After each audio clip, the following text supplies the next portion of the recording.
The knife slipped from her fingers before she could catch it. Not because her hands were wet, not because her grip was weak, but because the restaurant had gone quiet in that particular way. Sudden, total, the kind of silence that doesn't ask permission. And Danny Prescott had learned, in the last 9 months, to pay attention to silence. She bent carefully to retrieve it from the kitchen floor, one hand braced on the counter, her belly making every simple motion a negotiation. The dinner rush at Rosario's Bar and Grill was 40 minutes from peak, tables filling.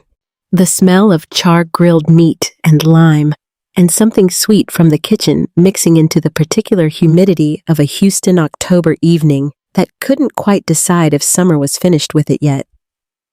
Danny straightened, tucked a loose braid behind her ear, picked up her tray, and walked out of the kitchen into a room that had stopped breathing.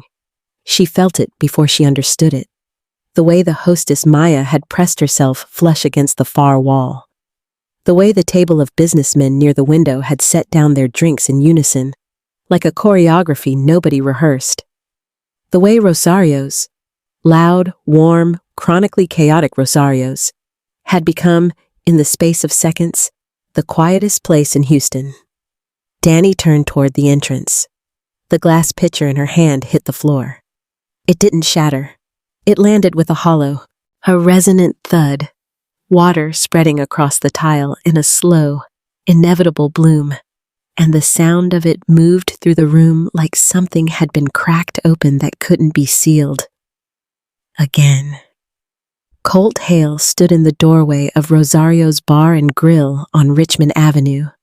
6'3", charcoal suit, no tie, the collar open one button, the only concession he ever made toward ease.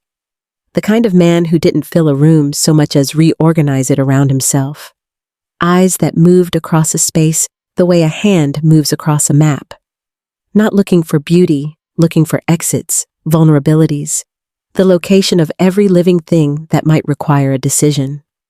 Houston's powerful knew his name and kept their voices low when they said it. Houston's streets knew his name and didn't say it at all. His gaze swept the restaurant, cataloged, dismissed. Moved on, until it found her, until it dropped, slowly, with a precision that felt almost surgical, to the unmistakable, undeniable curve of her belly. The silence in the room became something with weight. Danny's hand moved to her stomach before she told it to. A reflex. 9 months of reflex.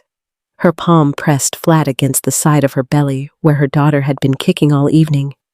Restless, insistent, as if she'd known something was coming before her mother did. No. The word assembled itself somewhere in Danny's chest and never made it to her lips. No. Not here. Not like this. Not him. For the first time in the 11 years she had known Colt Hale. Through his reputation before she met him, through the hospital hallway where they first spoke, through 14 months of marriage, through 8 months of running, she watched him forget how to move. His jaw tightened. A muscle jumped at his temple. Something passed across his face that she had never seen there in all that time. Something unguarded and uncontrolled and rawer than anything she'd believed he was capable of in a room full of witnesses. Then his eyes came back up to hers, and the look in them broke her open all over again. She'd spent 8 months hiding from this moment. She just hadn't planned for the way he'd look at her when it finally came. Welcome back to Golden Mafia Tales, my beautiful family. If you're new here, you just found your new favorite storytelling channel. And if you're one of my loyal subscribers who keeps coming back, I want you to know I see you. I appreciate you. You are the reason I pour my heart into every single story.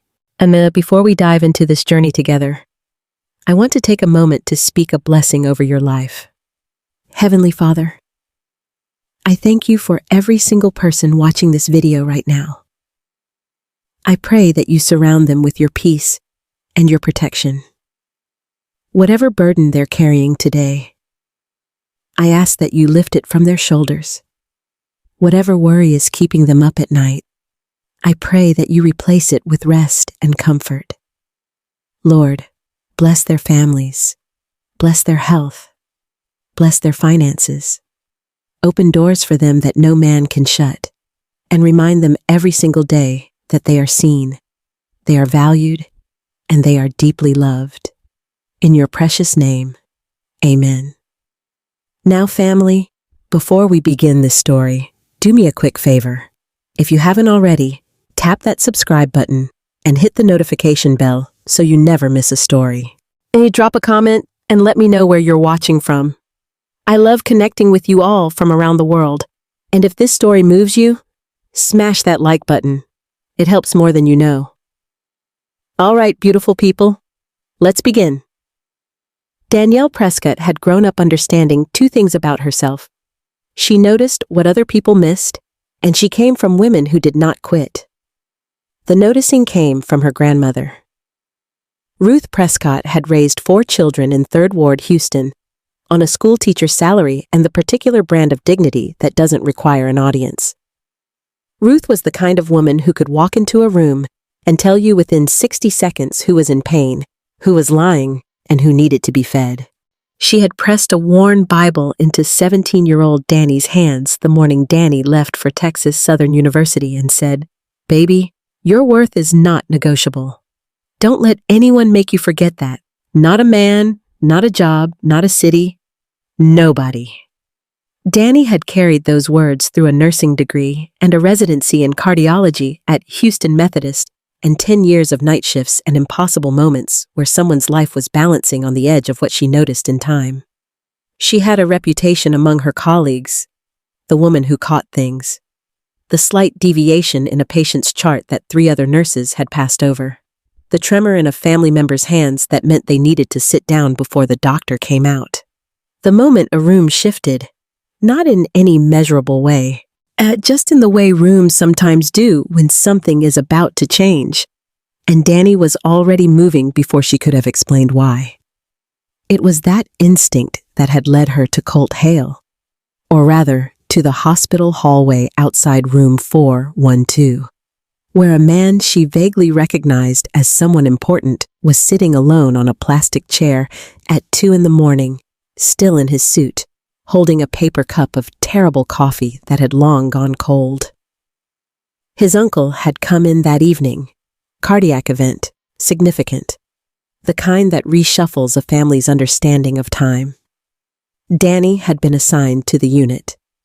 She'd seen the man in the hallway twice on her rounds, once reading something on his phone with the focus of someone who needed to be doing something with his hands, once just sitting, staring at the middle distance with an expression she recognized. Not fear, exactly. The thing that lives underneath fear in people who aren't allowed to show it. On her 3rd pass, she'd stopped, gone to the small break room, come back with 2 cups of coffee, the decent kind from the machine the staff kept hidden, and sat down beside him without a word. He'd looked at her with the specific suspicion of a man who had learned that people didn't do things without wanting something in return. She'd handed him the coffee, looked at the wall across from them, said nothing. After a long moment, he'd said, "You know who I am." "I know you've been sitting here for 6 hours," she'd said. "Drink the coffee. It's better than what you've got." He'd drunk the coffee. They'd sat in silence until the doctor came out with good news. And when he'd stood up to go in, he'd paused and looked at her with something she didn't have a word for at the time. She had one now. She just didn't use it anymore. They'd married 14 months after that hallway. Quietly, deliberately. A small ceremony in the backyard of Ruth's house in Pearland, barefoot in the grass, string lights overhead, the smell of Ruth's garden, and the sound of her grandmother laughing at something Colt had said that Danny hadn't caught. She'd stood there in the early evening light, watching this enormous, careful, dangerous man charm her grandmother with a patience and a gentleness that he never showed anyone else. And she'd thought, there he is.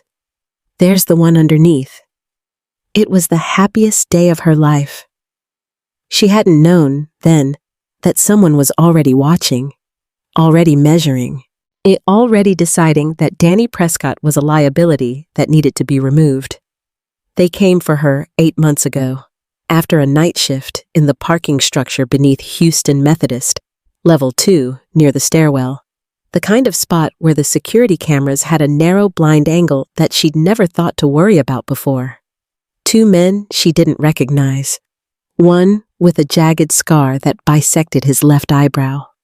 One with a thick gold signet ring on his right hand that caught the fluorescent light when he reached out and stopped her from walking past. They were unhurried. That was what she remembered most. The specific calm of people who had done this before and knew exactly how it would go. The scar eyebrow man produced a folder. Inside, divorce papers, cleanly filed. Colt's signature on the final line, notarized. A set of photographs. Colt and a woman named Courtney Aldridge at a formal dinner. Her hand resting on his chest, both of them dressed for something important. Another photograph. The same woman at what she recognized as Garrett Hale's River Oaks estate. Colt's hand at the small of her back. And a printed page from the Houston Business Chronicle. Hale Industries and Aldridge Capital finalize strategic merger agreement. Union of Colt Hale and Courtney Aldridge announced. The signet ring man had delivered the message in the tone of someone reading from a list. You are a distraction he can no longer afford. You have no family connections, no strategic value, no place in what he's building. Leave Houston. Don't contact him. Don't tell anyone you're leaving or why. Because if the wrong people find out how much he cares about you, and there are many wrong people in his world, Danielle, they won't just come for you. They will make sure he watches. She hadn't eaten since the start of that shift. Her hands had gone cold somewhere in the middle of looking at those photographs. She'd thought about Ruth's voice, your worth is not negotiable, and understood, with the specific devastation of someone whose certainty has just been surgically removed, that worth had nothing to do with what was happening in this parking structure. She'd nodded, taken the folder, walked to her car. She'd driven to her sister's place in Beaumont, and found out 3 weeks later, alone in a pharmacy bathroom with the door locked, that she was 6 weeks pregnant. She'd sat on the floor of that bathroom for a long time, and then she'd gotten up, because Ruth Prescott's granddaughters got up. She'd come back to Houston, not to Colt, not to their home in River Oaks, not to anything that could be traced, but to the city, to something familiar enough to survive in. An old classmate from Texas Southern had mentioned Rosario's once, a family-run place on Richmond, always hiring, no questions about gaps in employment history. Nettie, who owned the place, had taken one look at Danny on the day she walked in, exhausted, 3 months along, carrying a single bag, and said, "You start Monday," without being asked anything else. The room above the restaurant had a slanted ceiling and a window that looked out onto the parking lot. Danny had made it home the way Ruth always said, with what you had, not what you wished for. She'd found a blanket at a church sale, a lamp at the thrift store on Westheimer, a photograph of Ruth tucked into the corner of the windowsill, her grandmother's face young and laughing at something off camera. She sent money to the memory care facility in Pearland every week. Some weeks it was $40. Some weeks it was more. Ruth was deep in the fog of late-stage dementia now, present in flashes, gone in long stretches, sometimes reaching for Danny's hand during visits and whispering, "There's my girl," with perfect clarity before drifting away again. Those 2 words. Danny had built an entire architecture of survival on those 2 words. She told herself it was enough, that surviving was the whole job, that wanting more than this, safety, anonymity, the slow countdown to her daughter's birth, was a luxury she didn't have the right to. She almost had herself convinced, Then she turned around in the middle of Rosario's dinner rush, and that whole architecture began to shake. Across Houston, in the 43rd floor corner office of Hale Tower on Post Oak Boulevard, the version of Colt Hale that the city knew, precise, implacable, the still center of a very dangerous storm, had been quietly coming apart for 8 months. Not visibly. That was the thing about Colt that people misread. They saw the stillness and called it coldness. They saw the control and called it indifference. His father Garrett had spent 30 years cultivating that misreading in every man who sat across from him, and he'd passed the lesson down with the empire. Let them think you don't feel it. Feeling it is the vulnerability. Not feeling it is the weapon. Colt had absorbed that lesson so completely that by the time he was 30, he'd lost track of where the lesson ended and he began. Then a night shift nurse brought him terrible coffee in a hospital hallway and sat beside him without wanting a single thing, and something in his chest that he hadn't known was locked had simply opened. He'd spent the first year of their marriage waiting for the catch, waiting for the angle, waiting for the moment she'd reveal that she was like everyone else who'd ever gotten close. Drawn by the empire, the money, the particular gravity of what his name meant in this city. The moment never came. She'd learned the first names of his security detail and asked after their families. She'd shown up to his late meetings with food she'd made herself, set it down without comment, and gone back to bed. She'd told him, directly and without softening it, when she thought he was making a wrong call. And she'd been right enough times that he'd started factoring her read into his decisions before he made them. She had never once flinched when the full weight of who he was pressed into a room. She'd just handed him coffee and looked at the wall and let him breathe. The morning he'd found her gone, closet emptied, her side of the bathroom cleared, the coffee maker cold, he'd stood in the doorway of their bedroom for a long time without moving. Briggs had found him there 20 minutes later and had the good sense not to say anything either. Then, Colt had begun taking Houston apart, looking for her. 8 months. Every resource the Hale name could reach, and it could reach considerable distances. Briggs had logged 43 separate leads. Thus, 43. Every one of them had gone cold. She'd moved through the city like someone who understood how to be invisible, and that had told him something. Not that she'd left carelessly, but that she'd left scared. You didn't learn to disappear like that from nothing. Something had pushed her, and whatever it was, it had been frightening enough to make a woman who faced down cardiac emergencies without blinking vanish without a word. He'd stopped walking through the kitchen. The coffee maker on the counter, her brand, the one she'd switched them to 3 months into their marriage with the calm certainty of a woman who knew she was right about this, was still there. He held his morning meetings in the office now so he didn't have to pass it. Dex Beaumont had chosen Rosario's for tonight's dinner. Territory business on the southwest side. Colt's attention had been on the Midtown property dispute for most of the drive over, half listening to Briggs run through the week's logistics in the front seat, thinking about leverage points and nothing else. He hadn't been thinking about fate. He had never put much stock in fate. He was reconsidering that now. She hadn't moved. He hadn't moved. The water from the pitcher was still spreading across the tile between them, and the room was still holding its breath, and Danny Prescott was standing in the middle of Rosario's bar and grill, in a server's apron with her hand pressed flat against the side of her belly, and looking at him the way she'd looked at him the very first time, like she was reading something underneath the surface.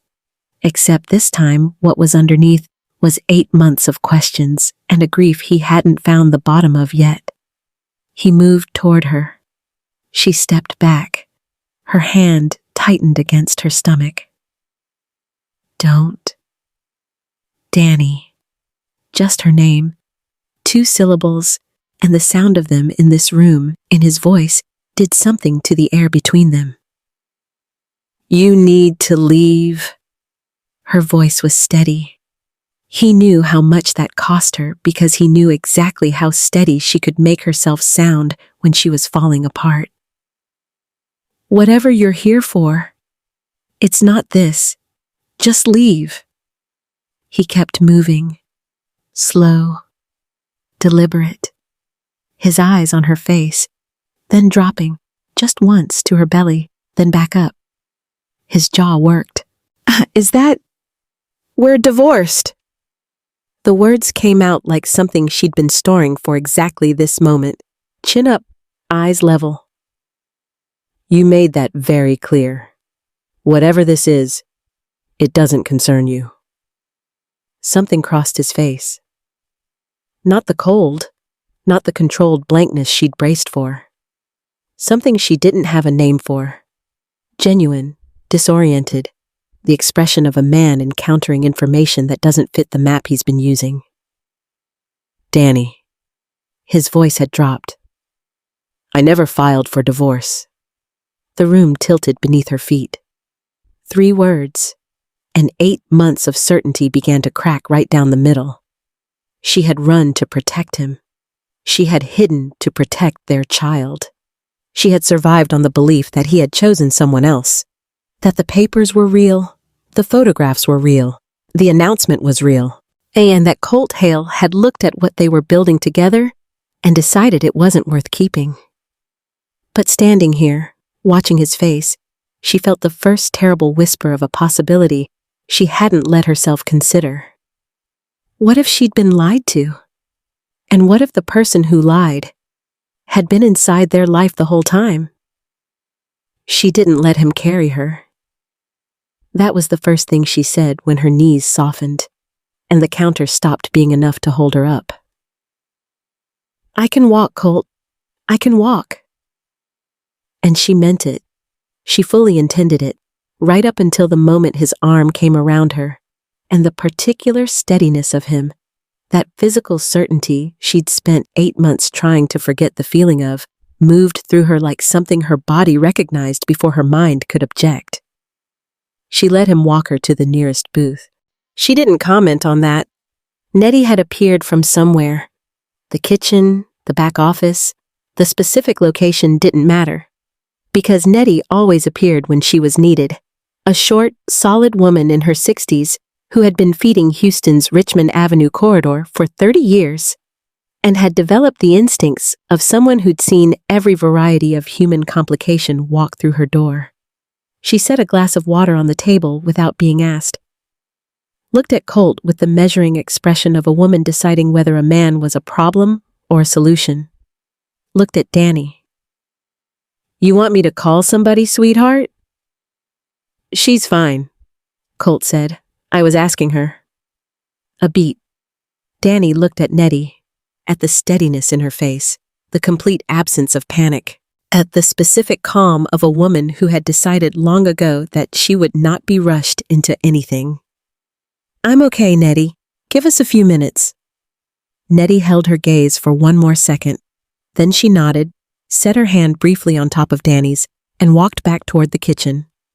The remaining customers, the few who hadn't quietly found reasons to settle their checks and leave, had rearranged themselves toward the far end of the restaurant with the self-preservation instincts of people who recognized that whatever was happening in this booth was not their business, and the man at the center of it was not someone whose business they wanted to be adjacent to. Briggs had materialized near the entrance, hands clasped, eyes forward, doing the specific kind of nothing that meant he was doing everything. Colt slid into the booth across from her. What he didn't reach for her. He didn't push.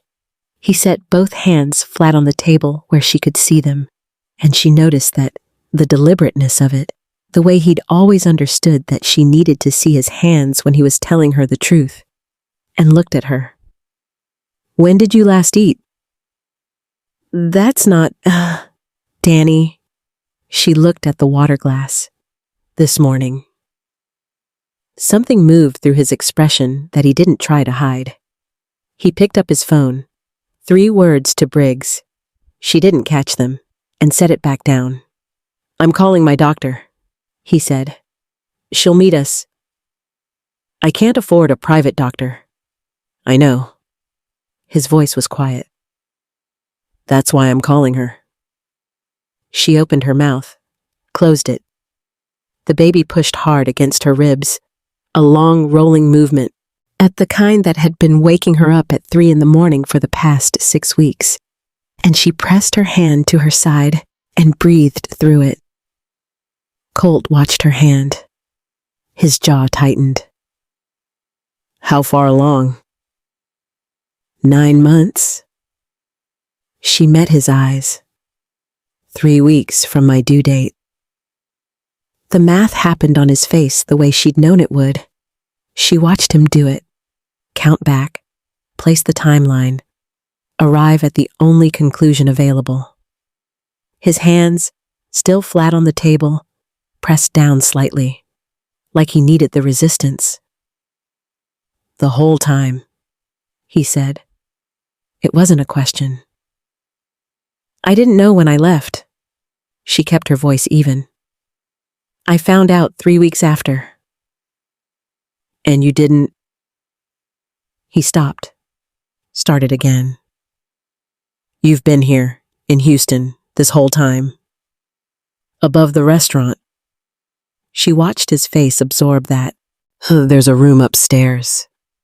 The silence between them had a texture now, something dense and complicated, layered with everything that had happened in this booth in the last 10 minutes, and everything that had happened in the 8 months before it. Nettie reappeared with a plate, rice, beans, a piece of grilled chicken, quiet and without ceremony, set it in front of Danny, and disappeared again without a word. Danny hadn't realized how hungry she was until the smell reached her. She ate. Colt watched her with his hands still flat on the table, and she felt his eyes on her the way she always had, attentive, unblinking.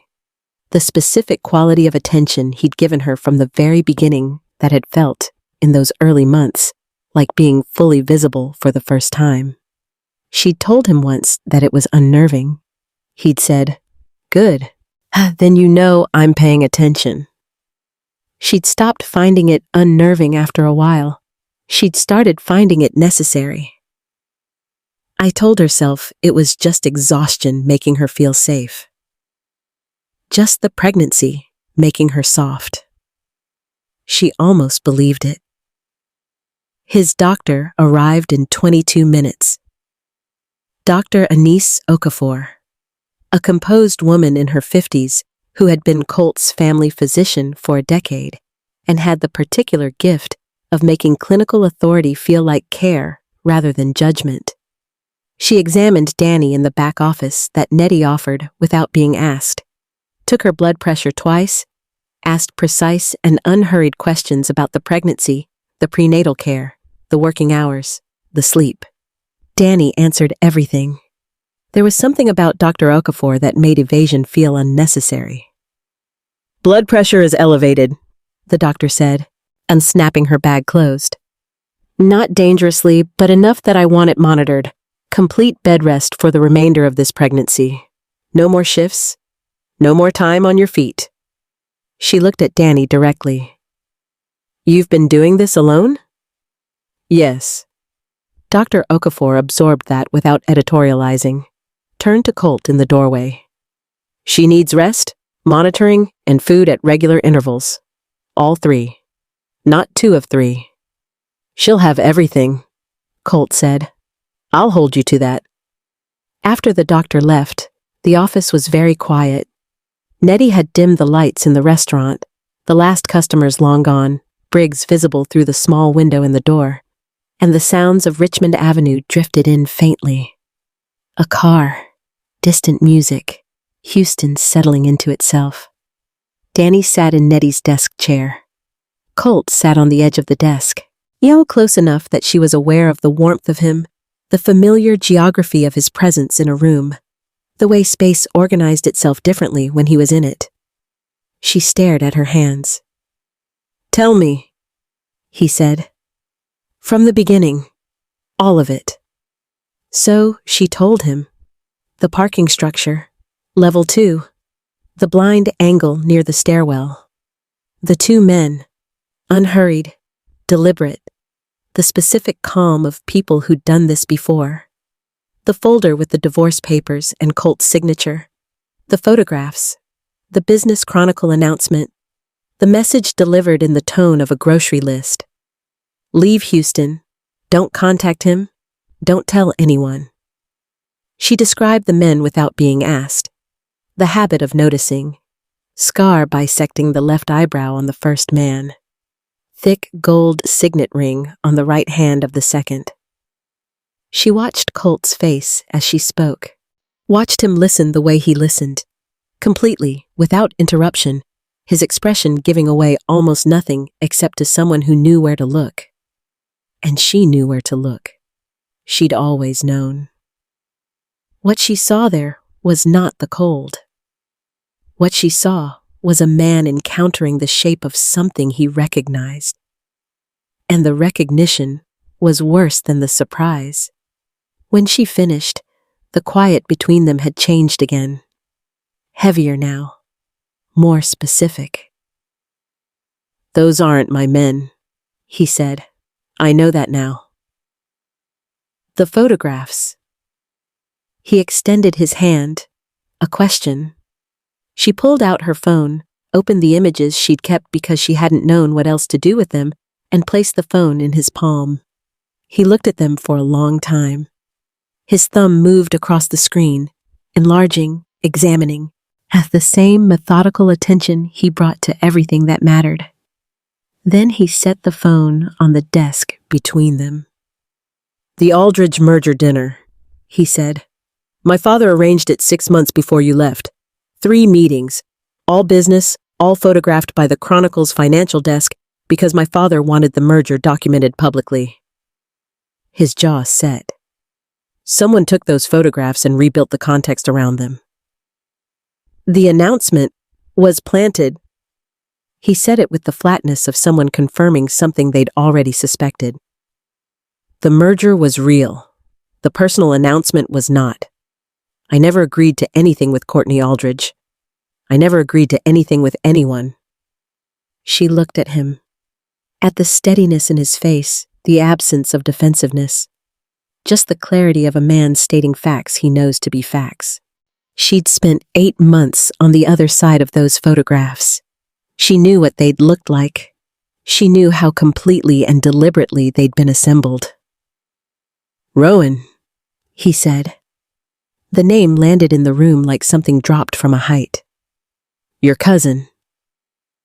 "My father's brother's son. He's worked inside Hale Industries for 12 years. Long enough to know every seam, every vulnerability, every relationship worth threatening." Colt's voice didn't rise. It never rose when it was most serious. "He's wanted my father's empire since before my father had finished building it.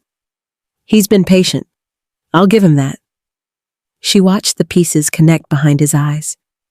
And she understood, with a coldness that moved through her slowly, that someone had stood close enough to their life to know exactly where to cut. Yet not just close to Colt's world, close to hers. Close enough to know which threat would make a woman like Danny Prescott run and keep running and never look back. The signet ring man had known her name. Had said it the way you say the name of someone you've studied. Danielle. Not Danny. Danielle. She needed air. That was what she told herself when the closeness of the room, the desk, the dim light, the particular gravity of Colt's presence 3 feet away, and the way the last hour had dismantled 8 months of careful architecture, became too much to sit still inside. She needed air, and she needed distance, and she needed the return of the clear, functional separation between what she knew and what she felt, which had been distinct and manageable for 8 months, and was now, in the space of a single evening, becoming very difficult to locate. She stood, moved toward the small window. Outside, Richmond Avenue was quiet, a car moving through the amber light, the distant outline of the Houston skyline doing what it always did, glittering with the specific indifference of a city that didn't organize itself around anyone's personal crisis. "I need to think," she said. "Danny, I believe you." She said it to the window. "About the papers, the photographs, Rowan? I believe you." She pressed her fingertips to the glass. "That's not the problem." She heard him stand, heard him cross the room, the specific sound of his footfall, which she had apparently stored somewhere she couldn't reach, and stopped close behind her. Not touching, just present, the warmth of him at her back. "Tell me what the problem is." She turned around. He was closer than she'd gauged, close enough that she had to tilt her face up slightly, close enough that she could see the particular quality of exhaustion in his face that she recognized from those long nights in their first year when he'd push through a problem until 3 a.m. and come to bed and think she was asleep, and she'd feel him lie down beside her and finally stop moving. He'd carried that exhaustion for 8 months. She could see every day of it. Her chest ached. "I can't raise her inside your world, Colt." She said it steadily. "I left to keep her safe. I hid for 9 months to keep her safe. I can't walk back into a life where someone can use her, use us, the way Rowan did, the way it will always be possible for someone to do. And as long as you are who you are in this city, I would never let you couldn't stop it this time." Not harshly, just true. "Neither could I, and we didn't even know it was happening." He was very still. She knew what it cost him. This man who had spent 30 years building a world where things happened because he decided they happened, to stand in front of her and not argue with something true. "I'm not asking you to disappear with me," she said. "I'm not asking you to choose between me and everything you've built. Her voice caught. "I need to know our daughter is safe before I let myself." She stopped. His eyes were on hers. Steady, dark, entirely focused. "Before you let yourself, what?" She shook her head, turned back to the window. He let the silence sit. He'd always known how to do that, how to give her room inside a quiet instead of filling it. Another thing she'd tried to forget and hadn't. Then his phone lit up on the desk. Briggs. He answered it. 2 words, listened, and she watched his expression shift into the operational calm that meant he was moving into problem solving and out of everything else. He ended the call. "Rowan knows you've been found." Flat. Immediate. "Briggs picked up chatter 20 minutes ago." The cold moved through her quickly. Her hand went to her belly. "I'm moving you somewhere secure tonight," he said. He was already at the door. "Briggs has a location. Neutral. Not connected to me directly." "Colt." He stopped. Looked at her. "Is this what it's going to be?" She gestured. At him. At the phone. And at the machinery of his world that had just reactivated in real time in front of her. "Every time something threatens us, you go operational and I..." "What? I wait?" "I'm keeping you safe. You're keeping me managed." She picked up her bag from the chair. "There's a difference, and I've spent enough time in this pregnancy learning to tell them apart." She asked Briggs, through the window, to arrange something for the night. Briggs glanced at Colt. Colt gave a single nod, and stepped away with his phone. Danny walked to the door, stopped without turning around. "I don't want to be a problem you solve, Colt. I want to be a person you trust." She walked out. In the empty office, Colt stood at the window she'd vacated and watched Briggs walk her to the car. Watched the particular careful way she moved, one hand always near her belly. This woman who had survived 9 months of hiding and working and building something from nothing above a restaurant kitchen on Richmond Avenue who had never once, in all of it, stopped being exactly who she was. He'd faced down every dangerous man in Houston, and a quiet woman walking out a door had just done what none of them ever could. She couldn't sleep. This was not unusual. 9 months pregnant in a hotel room was not a condition that lent itself to rest. But tonight, the wakefulness had a different quality. Her nurse's mind had come back online the way it always did when everything else went quiet, methodical and relentless, pulling at threads. She sat up in the hotel bed Briggs had arranged. Clean, neutral, a Hampton Inn off Westheimer that had no connection to the Hale name, and opened her phone. She started with the Houston Business Chronicle archive. The personal announcement, Union of Colt Hale and Courtney Aldridge, had run as a sidebar in the financial section. She'd read it 8 months ago with her hands shaking. She read it now with a different eye. The language was slightly off, formal in the wrong places, the kind of slightly misaligned phrasing that happened when someone constructed a sentence rather than reported one. A journalist would have quoted a source. This quoted nothing. She called Petra. Petra Wynn had been 2 years ahead of her at Texas Southern. Sharp, dependable, someone Danny trusted in the specific way you trusted people who had seen you at your worst, and not changed how they spoke to you. Petra's husband Giles worked in financial compliance at a downtown firm. It was nearly 11. But Petra answered on the second ring. "I need a favor," Danny said, "and I need you to not ask me the big questions tonight, just the small ones." "Talk," Petra said. She walked Petra through it. The announcement, the PR attribution at the bottom of the sidebar, the name of the firm. Petra put Giles on. Giles was the kind of man who treated a research request at 11 at night as a perfectly reasonable thing and didn't perform any reluctance about it. 40 minutes later, he called back. The announcement had been placed by a boutique PR firm called Ledger Group. Ledger Group had one significant client in the Houston corporate space for the 18 months prior to the placement. That client was Rowan Hale's private holding company. Danny sat with that for a moment. Then she photographed the divorce papers, the ones she'd kept in a folder at the bottom of her bag for 8 months, some impulse she hadn't examined making her hold onto them, and sent the images to Giles.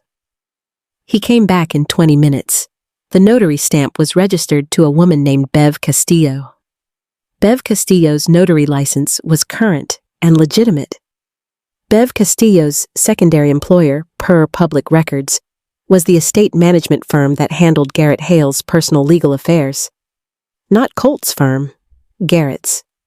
She stared at that for a long time. Then Giles said, "The signet ring, you described it? Heavy gold, square face, some kind of crest?" "Yes." "That's Penn Lauer's ring. He's been Rowan Hale's personal fixer for about 6 years. But known in compliance circles because he keeps showing up adjacent to things that get investigated and then don't go anywhere." "Penn," she repeated. "The other man, the scar. I'd need more to go on. But Penn Lauer being there tells you enough about who sent them." She thanked Giles, thanked Petra, set her phone down. She'd spent 8 months believing she'd read the situation clearly. Now she understood she'd been handed a story, assembled word by word, photograph by photograph, threat by carefully calibrated threat, designed specifically for her. And the person who wrote it had known her well enough, had been close enough to their life, to know exactly what she'd believe and exactly how far she'd run. She picked up her phone again. If found the contact she'd saved years ago and never deleted because she hadn't been able to bring herself to. She pressed call. He answered before the second ring. "I know about Rowan," she said, "and I know about Penn Lauer, and I know about Bev Castillo and the notary stamp." She paused. "I'm coming back." A silence, brief, but with something in it. "I'll be at the door," he said. He was. She didn't know what she'd expected. Briggs, maybe, or the formal geography of his River Oaks house receiving her like a transaction. But Colt opened the door himself before she reached it, and he was in a different shirt than earlier. The suit jacket gone, and he looked the way he looked at 2 in the morning after a long problem, except the problem this time had been her. She showed him everything. Sat at his kitchen table, the kitchen she hadn't been in for 8 months, which was exactly as she'd left it, the coffee maker on the counter still her brand, and walked him through Giles's findings, the PR firm, the notary, Penn Lauer. He went through it with the same focus he brought to everything. Silent, thorough, turning the information over, testing it. When she finished, he looked up. "You did this tonight, alone, in a hotel room." "I'm a nurse," she said. "I noticed things, and I needed to know I wasn't—" She paused.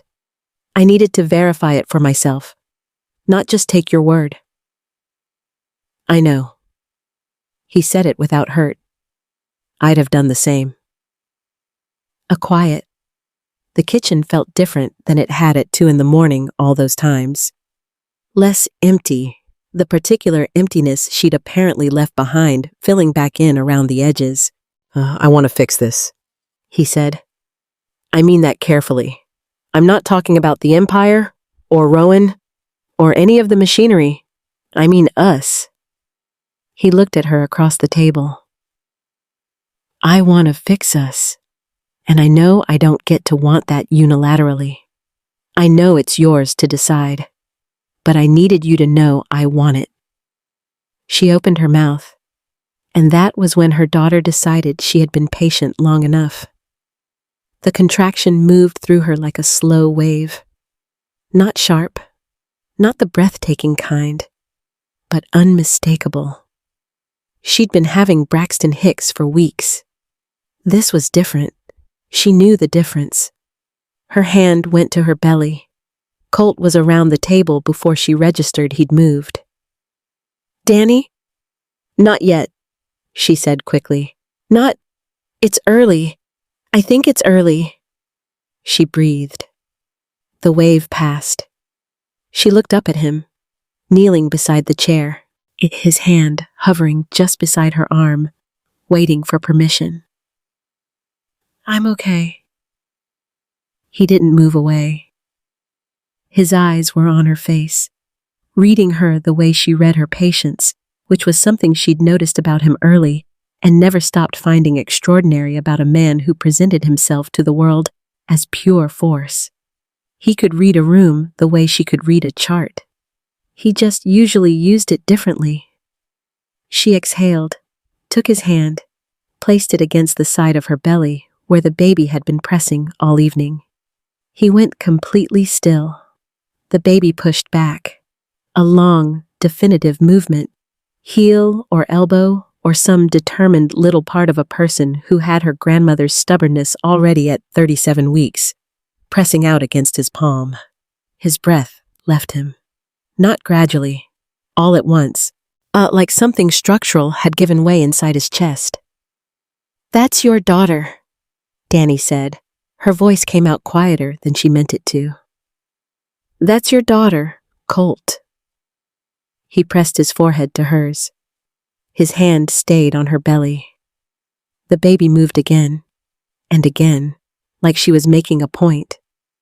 Outside, Houston hummed with danger and money and power and all the complicated machinery of a city that had never once organized itself around anyone's tenderness.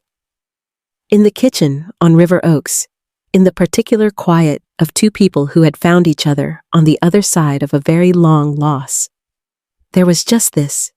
His hand against her belly, her breath against his face, and a little girl who had no idea the world she was about to walk into. "I'm not going anywhere," he said. Very quiet. "Not this time. Not ever again." She didn't answer. She didn't need to. But she didn't move away.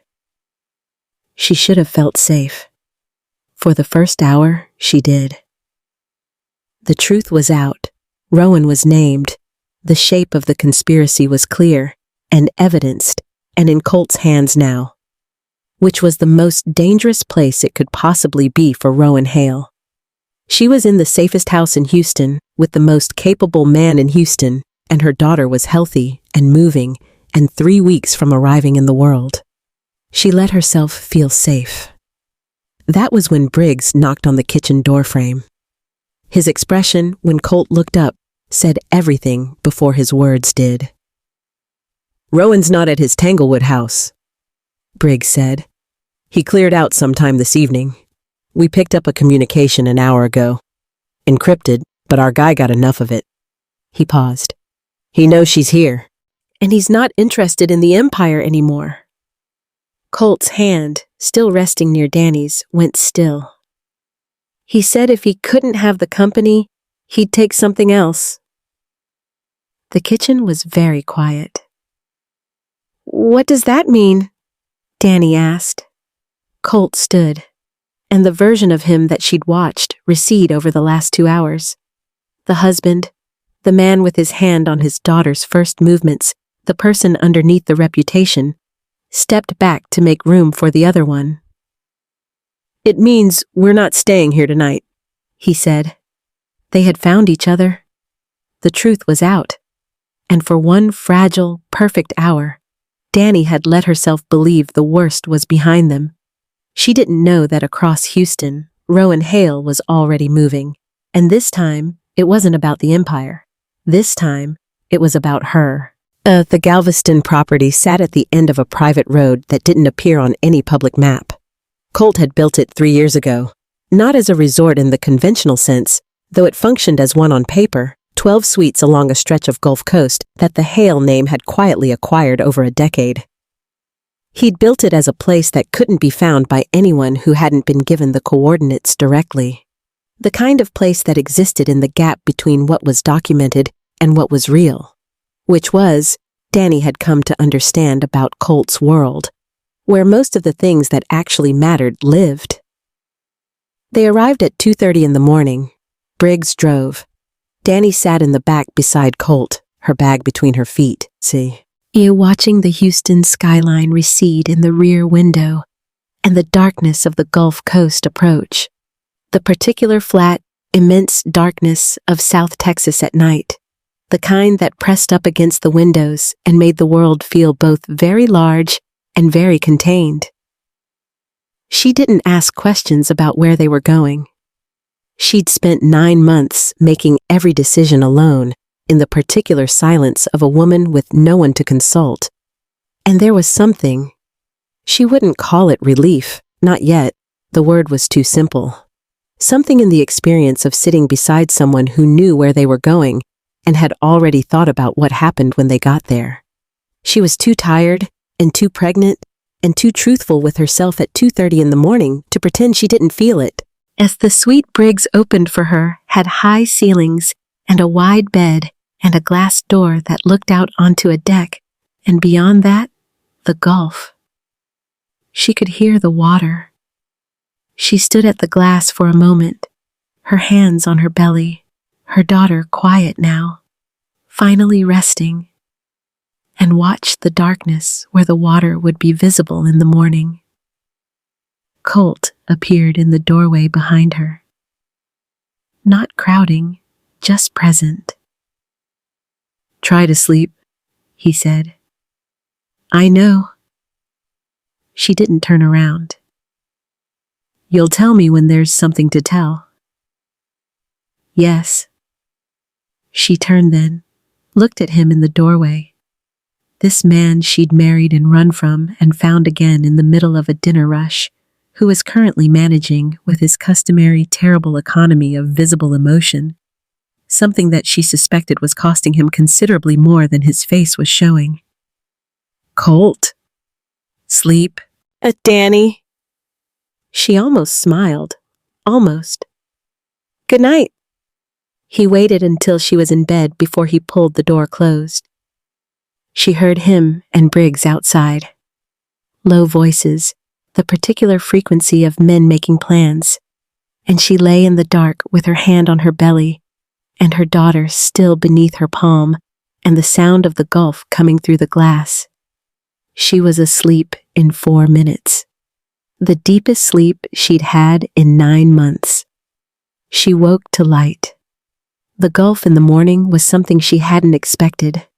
Wide and silver gray and vast in the way that large bodies of water are vast, which is to say, not just physically, but in some less quantifiable sense, the way they make everything on their shore feel correctly proportioned, correctly small. She lay still for a moment and looked at it through the glass door and let herself simply be in the room before the day organized itself around her. Then she turned her head. Colt was asleep in the chair beside the bed. He'd moved it from across the room at some point in the night, positioned it close, angled toward her. His long frame folded into it in the way of a man who'd made a decision about where he was going to be and hadn't particularly consulted comfort in the making of that decision. His jacket was draped over the arm of the chair. His eyes were closed. His hand rested on the edge of the mattress, fingers loosely open, close enough to her that the distance was deliberate. Near enough to reach her, far enough to give her the space she'd asked for. She looked at him for a long time. She thought about Ruth. One about the backyard in Pearland with the string lights. About a 17-year-old girl being told that her worth was not negotiable by the one person in her life who had never made her feel otherwise. She thought about a hospital hallway and terrible coffee and a man who'd looked at her like no one had ever simply sat beside him before.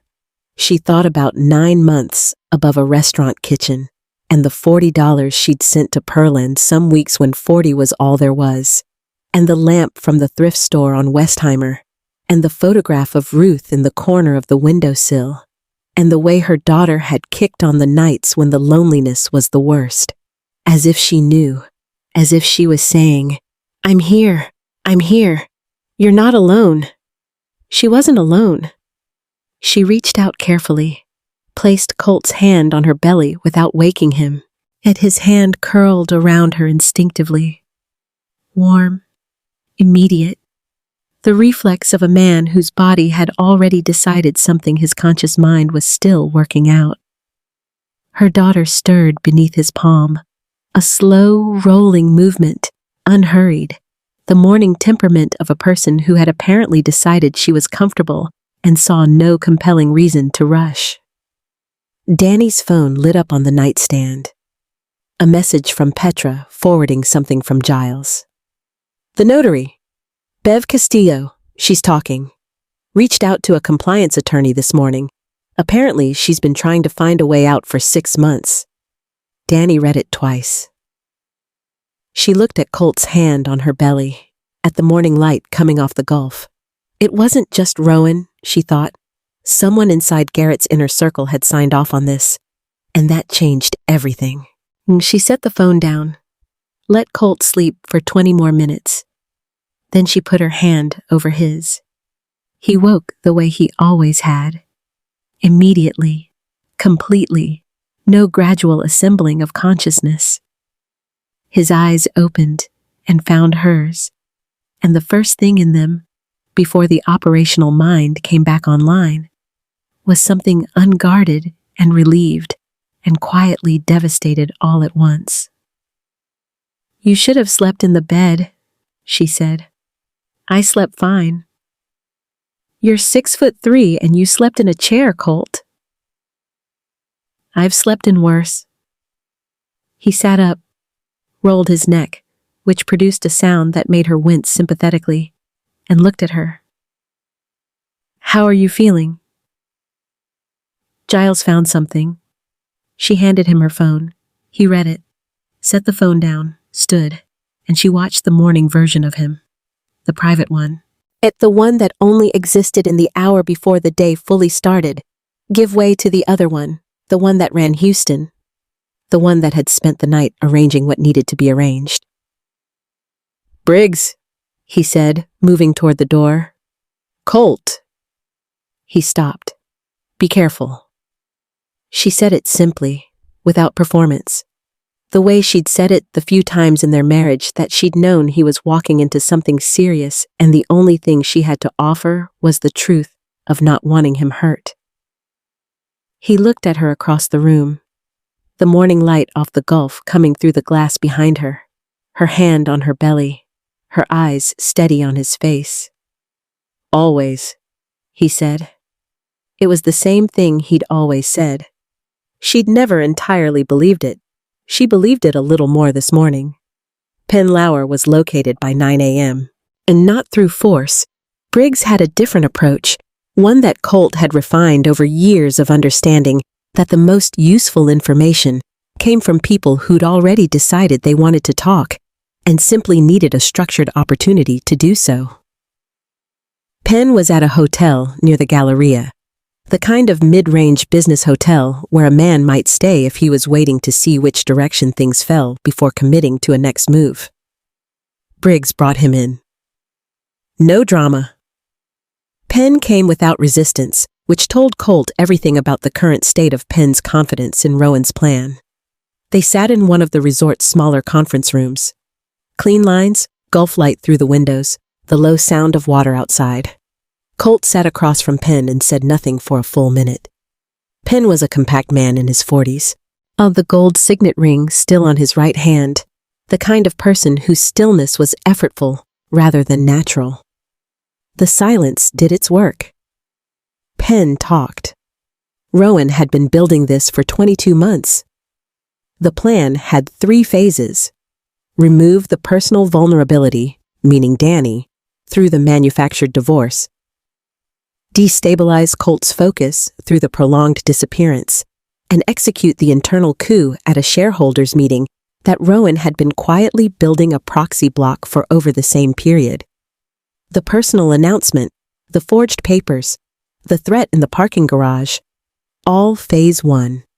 Precise, patient, the work of someone who understood that the fastest way to weaken a careful man was to hurt something he loved and make him believe he hadn't been hurt, that it had simply left.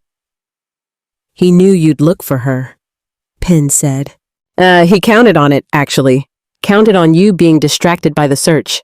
He just didn't count on her coming back," Colt said. Penn looked at the table. "Or on her being—" He stopped. "Pregnant." "Yes." What was his contingency when he found out? Penn's hands moved slightly. The ring caught the light. He said a child changed the inheritance structure. That it needed to be handled before. Penn stopped again. Looked up. Something in Colt's expression had changed in a way that Penn had apparently decided required a full stop. "He didn't give me specifics, but you understood the specifics." A long pause. "Yes." The room was very quiet. "Where is he now?" Briggs asked from the doorway. "I don't know exactly. He has a place. Not registered to him, someone else's name, out past Katy. Off the interstate. He mentioned it once." Penn gave the approximate location. Then he set both hands flat on the table, a gesture of completion, or perhaps of surrender. "I want the compliance attorney. Whatever Bev Castillo's getting, I want the same conversation." "You'll have it," Colt said. He stood, looked at Penn for a moment with the particular expression he reserved for people who had made a choice he didn't respect but could work with. "You should know. Everything you just told me is being recorded, not for me. For the federal prosecutor who'll be receiving it this afternoon." Penn closed his eyes briefly. "I know." "Good." Colt walked out into the Gulf morning. Briggs fell into step beside him. Every thread had led back to the same place. A name Colt had known his whole life. A face he had eaten Thanksgiving dinner across from, yet had stood beside at his father's events, had trusted with the interior workings of the thing 3 generations of Hale men had built. "Find him," Colt said. "I want to talk to him before the prosecutors do." Briggs nodded. "And the federal package?" "Send it at 4 o'clock, whether I've spoken to him or not." Rowan was found at the property past Katie by noon. He came to the door himself, which surprised Colt briefly until he understood that Rowan had been expecting this visit and had decided to receive it standing rather than be collected sitting down. It was the kind of decision that revealed something about a person's relationship to their own dignity, the stubborn, performative version of it, the kind that has nothing underneath. The property was a flat-roofed house on several acres, deliberately anonymous. The kind of place you maintained when you needed somewhere that didn't appear in your name. A contingency. Rowan had always been a man who maintained contingencies. Colt walked in alone. Briggs waited at the car. The house was clean, impersonal, the furniture of a place nobody actually lived in. Rowan stood in the main room in a jacket and slacks, his hands in his pockets, his face arranged into the expression of a man who had decided that composure was the last thing he owned and was going to keep hold of it. "I wondered how long it would take," Rowan said. 22 months, Colt said. "That's how long it took you to build it. I thought you'd want to know I know the exact number." Something flickered in Rowan's face. "I built this family's operation before you were old enough to understand what it was. Your father chose you because of optics, not competence. Because you were his son, not because you were the best person for it." "That may be true," Colt said. "And it still doesn't explain why you sent men to threaten my pregnant wife in a parking garage." "She wasn't pregnant then. She was 6 weeks. She didn't know yet." Colt's voice didn't change in register or temperature. "When you found out about the baby, you told Penn it needed to be handled. I want to hear you say what that meant." Rowan's jaw moved. "I meant she needed to be moved out of the picture, not—" "Don't." The single word landed like a door closing. "Don't reconstruct it now. Penn gave me the specifics of the conversation. I have the recording. The only thing left is whether you want to say something true before the afternoon or spend the next several years saying nothing useful at all." The composure cracked. Not dramatically. Rowan wasn't a dramatic man, but in the small, specific ways that cracks show in people who've built their self-image on a version of events that no longer has structural support. His shoulders dropped a fraction. His hands came out of his pockets. He looked, for the first time since Colt walked in, like the actual person underneath the performance. "I deserve this company," he said. Quieter now. The conviction in it was real, which was almost the saddest thing about it. "I gave it 20 years. I know you believe that. Your father? My father made a decision. You could have challenged it openly. You could have left and built something of your own. You could have done a dozen things." Colt looked at him, at this man he'd grown up adjacent to, this face across holiday tables and boardroom meetings and the long history of a family that had never been simple. "You chose to forge documents and threaten a woman who had nothing to do with any of it, who was guilty of nothing except loving me." Rowan said nothing. "I have the federal package ready," Colt said. "Fraud, forgery, conspiracy, witness intimidation. It goes to the prosecutor at 4 o'clock. He set a folder on the coffee table between them. The full documentation, everything Penn and Bev Castillo and Giles Wynn had assembled, organized with the thoroughness of a man who had once run this city's most complicated operations and knew how to build an airtight case. "I'm not going to handle this myself. I'm not going to send you to a warehouse. I'm not going to do any of the things you probably expected me to do." Rowan looked at the folder, then at Colt. "Why?" "Because she asked me not to." Simple? True. "Because she said she won't raise our daughter watching me become the version of myself that does things that way. And she's right." He picked up his coat from the chair. "I want you to go to prison, Rowan. I want you to sit in a federal facility for a long time and think about what you built and what you burned and what the difference between those two things was. I want you to live every day of that with a clear head and full memory. He moved toward the door. That's not mercy. That's the opposite of mercy, and I think you know the difference. At the door, he stopped, didn't turn around. You stopped being family the night you sent men to threaten her. I want you to know I don't say that with anger. I say it as a fact. It's just a fact now. He walked out into the flat Katy sunlight, got in the car. Briggs drove.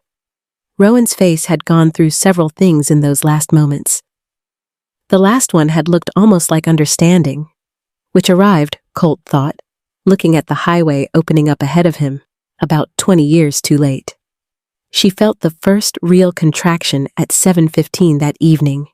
She was on the deck outside her suite, watching the Gulf go gold and then copper, and then a deep bruised rose as the sun came down, and it moved through her like a wave that meant business. Long, low, purposeful. And she gripped the railing and breathed through it the way she'd read about and taught patience about, and was now discovering was a completely different experience from the inside. Colt! She didn't have to say it loudly. He was in the suite behind her, on the phone with the federal prosecutor's office, and he appeared in the doorway before the echo of his name had finished. He looked at her face, looked at her hands on the railing, ended the phone call mid-sentence. Now? Now, she confirmed. Dr. Okafor arrived from Houston in just under an hour. Briggs had arranged transport the moment Colt made the call. The particular efficiency of a man who had spent the last 24 hours making sure that every possible contingency for this exact moment was already in motion. The resort's private medical suite had been prepared since their arrival. Dr. Okafor walked in, assessed the situation with the calm of someone who had done this many times and planned to do it many more, and told Danny that everything was exactly as it should be. Colt held her hand through every contraction. He didn't try to talk her through them or offer instructions or manage the process. He simply held her hand with both of his and stayed present in the complete and undefended way he'd been learning, imperfectly and with considerable effort, over the 14 months of their marriage. The way that meant being there for the thing itself, rather than for the performance of being there for it. Between contractions, she turned her head and looked at him. You're going to be a terrible worrier, she said. As a father, and I can already tell. I'm not worried. You've had the same expression for 40 minutes. That's just my face. She laughed. The laugh became a breath as another contraction arrived, and she gripped his hand and he held on, and neither of them said anything for a while. Whatever happens after tonight, she said in the space between. She'd been trying to say this for 2 days and kept stopping. I need you to know that I don't regret any of it. The hallway, the coffee, the backyard. I don't regret one day of what we were. What we are, he said quietly. She looked at him. What we are, he repeated. Present tense. I'm not letting you put us in the past tense, Danny. Not after all of this. She opened her mouth. Another contraction arrived, long and serious, and she stopped arguing and held his hand and breathed. Their daughter was born at 11:58 p.m., 6 pounds 14 ounces, with a full head of dark hair and the immediate, offended expression of a person who has just been asked to do something extremely inconvenient and has opinions about it. Dr. Okafor placed her in Colt's arms first.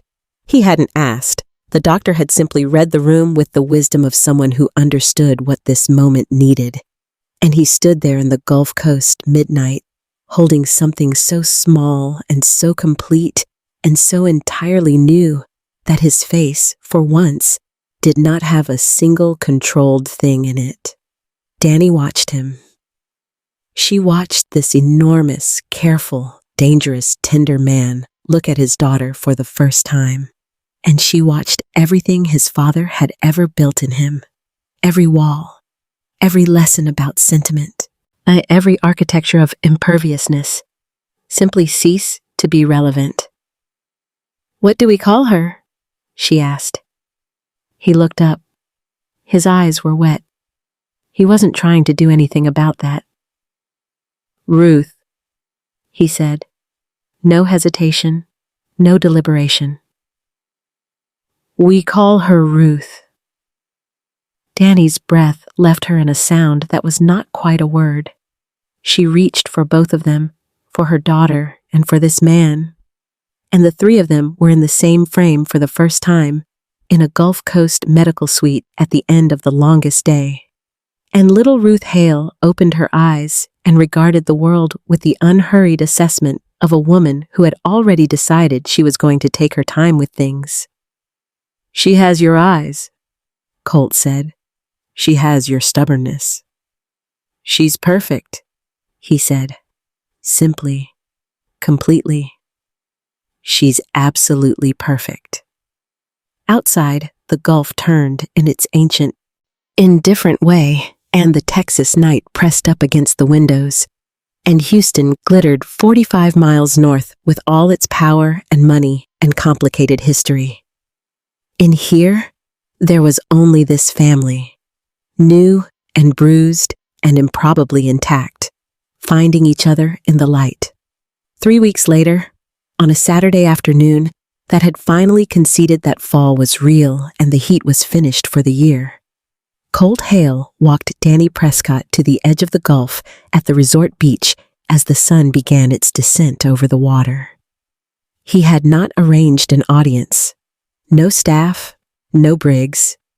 Briggs was inside with Ruth, holding her with the rigid discomfort of a man who had disarmed dangerous people in 3 countries and was completely undone by 6 pounds 14 ounces of sleeping infant. No photographer, no performance. Just the beach, and a line of candles that the Gulf breeze was doing its best to extinguish and failing, and the last gold light of the afternoon coming off the water. He got down on one knee in the sand. She looked at him. Then she laughed.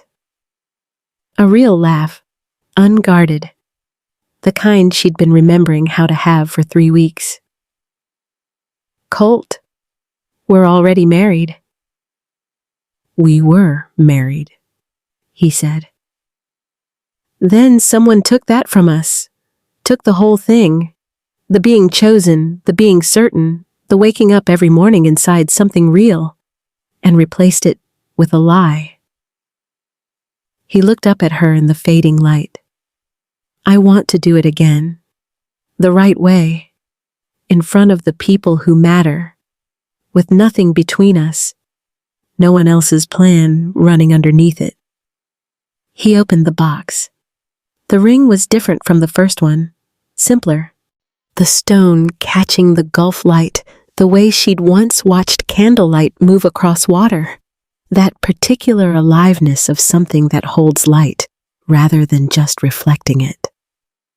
"I want to be your husband the way I should have been from the beginning," he said. "All the way. Not just in the good parts, in the difficult parts, in the parts that require me to be better than my father taught me to be. I want to be the man you brought coffee to in a hospital hallway. I want to be the man you came back to at 2 a.m. with evidence you'd built alone in a hotel room. I want to be the man our daughter watches when she's trying to figure out what love looks like." The Gulf moved behind him. The candles held. "Marry me again, Danny. Let me earn it this time." She looked at him for a long moment, at the ring, and at his face in the late light, which was the most open she had ever seen it, which was completely open, which was everything. "Yes," she said, "but we're doing it at Ruth's."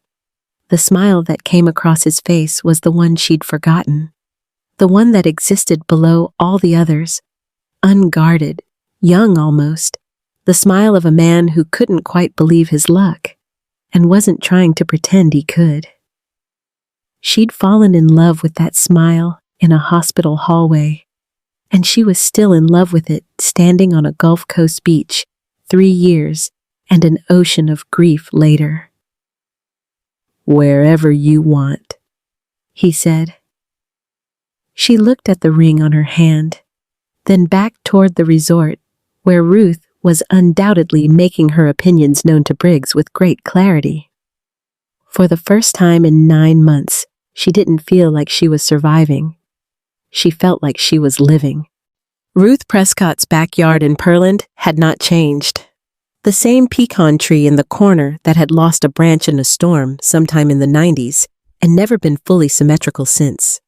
The same flower beds that Ruth had tended for 40 years, now tended by the memory care facility's arrangements with a local gardener, who came twice a month because Danny had quietly insured it. The same patch of grass where Danny had stood barefoot on the happiest day of her life, and where she stood barefoot again now in the early December light that Houston sometimes produces, warm enough for no coat, the sky a clean, unambiguous blue, with string lights overhead and the smell of the neighbor's barbecue drifting over the fence, and the sound of Nettie crying quietly in the front row, and being entirely unapologetic about it. Briggs stood in the second row in a suit that fit him well, and an expression of profound personal discomfort that had not diminished at any point in the preceding 2 hours. Ruth the younger was in his arms, dressed in white with an opinion about it, awake and observant in the way she'd been awake and observant since the first moment, as if she'd decided early that the world was going to require close attention. She kept looking at Briggs's face with an expression of scientific interest that Briggs was clearly finding destabilizing. Petra and Giles were there, Danny's colleague from Houston Methodist who had covered 3 of her shifts without being asked and sent a card to the restaurant that just said, "We've got you." The pastor from Ruth's church who had known Danny since she was 12. A handful of people who had been there. And in the real sense, not at events, not at the periphery of the Hale name, but there, in the specific way that mattered. And in the front row, in a wheelchair that she'd been moved into carefully by 2 nurses from the facility who had come with her and now stood at a respectful distance, was Ruth Prescott. She'd had a clear morning. The staff had mentioned it when they called. She's been alert. She asked for her blue dress, and Danny had held that information carefully all day. The way you hold something fragile, not wanting to put too much weight on it, too familiar with the way it could shift. Ruth sat in her chair in her blue dress with her white hair and her hands folded in her lap, watching the backyard with an expression that moved between the present and somewhere else in the particular way of late-stage dementia. Here, then not. Then here again. Danny had looked at her when she arrived and not been able to read it, which was usual, and had simply kissed her grandmother's forehead and said, "I'm here." Grandma and Ruth had patted her hand in a way that could have meant anything. The ceremony was short. The pastor spoke for 7 minutes with the warmth of a man who had known this family's specific gravity for decades. There were no readings, no programs, no choreography beyond the basic human one. 2 people standing in a backyard with their daughter nearby and the string lights on in the afternoon, because Danny had wanted them on regardless of the hour. Colt's vows were last. He held her hands. He looked at her face. And he spoke without notes, without rehearsal, in the quiet voice he used when he was saying something entirely true. I spent the first 30 years of my life learning that needing things was the same as losing them. That the more something mattered to you, the more carefully it needed to be hidden. From everyone else, eventually from yourself. He paused. Then you brought me coffee in a hospital hallway and sat beside me in the specific way that people sit beside you when they expect nothing back. And something in me that I had locked so carefully and for so long opened. Nettie made a sound in the front row. Briggs put a hand briefly on her shoulder without looking at her. "You are the reason I know what it feels like to be known," Colt said. Not the version of me that runs things, not the version of me my father built. The actual one, the one underneath. You've always looked right past the other versions and found that one, and I have never, in my life, felt anything like what it feels like to be found by you. Danny was not trying to manage her face. She had stopped trying to manage her face approximately 30 seconds into his vows, and had decided that this particular backyard on this particular afternoon was not a place that required it. I would walk through everything we walked through again, he said. Every hard day of it, because it ends here, with you, in your grandmother's backyard, with our daughter, in the arms of a man who is clearly terrified of her and doing beautifully.